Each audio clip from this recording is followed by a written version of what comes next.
My name is Francis. I work for Media Max. Jana tulikuwa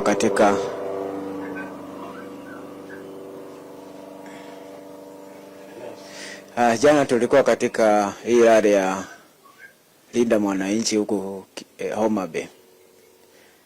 And tulianza asubuhi and the first 2 stops were very peaceful.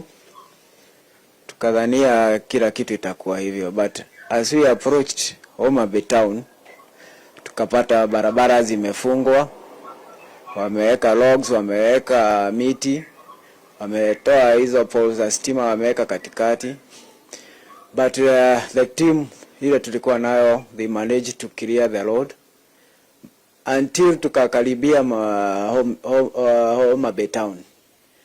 Ndio watu walitokea nyuma sides.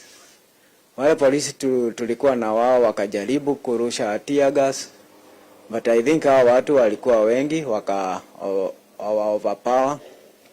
So gari zikaanza kutoroka zikielekea Homa Bay town until ikafika mahali ya kwamba tulifikiria to change lane. Na tulipokuwa tunaenda kuchange lane, gari yetu ikazima. Wakati tulikuwa tunajaribu, dereva akienda kujaribu kukurumisha, ndio hao watu walitufikia. Dereva akaniambia hapa itabidi tutoroke maana tutakufia kwa hiyo gari, watachoma.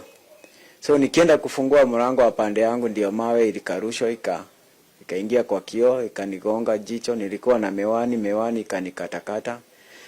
Nikaruka pande ile ingine ya dereva, nilikuwa nimeshika live view na kamera. Kwenda kushuka hivi, jamaa alikuja akaniuliza uko na pesa ngapi na ulete hii kamera, akanirushia panga. Bahati mzuri nilikuwa na helmet.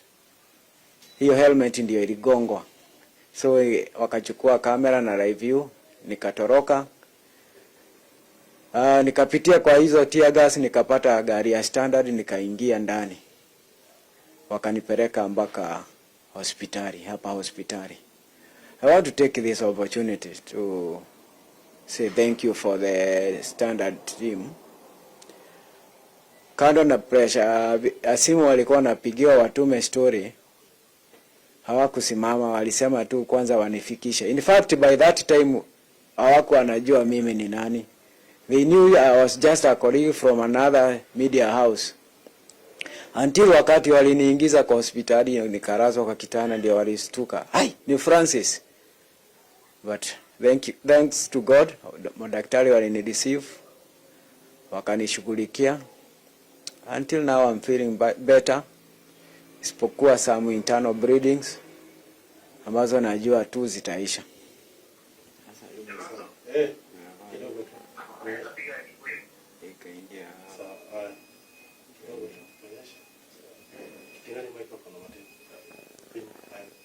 Sasa mawe ilikuja hii side, kagonga hapa miwani, ndio ikanikata huku.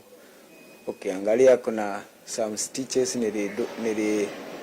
nilishonwa, na hiyo panga nilikuwa nimevaa hii. Ukiangalia hapa kuna makia ya panga, nilikuwa nimevaa hivyo. So panga haikuingia ndani, iligonga hii. Nashukuru Mungu niko uhai na maisha itaendelea.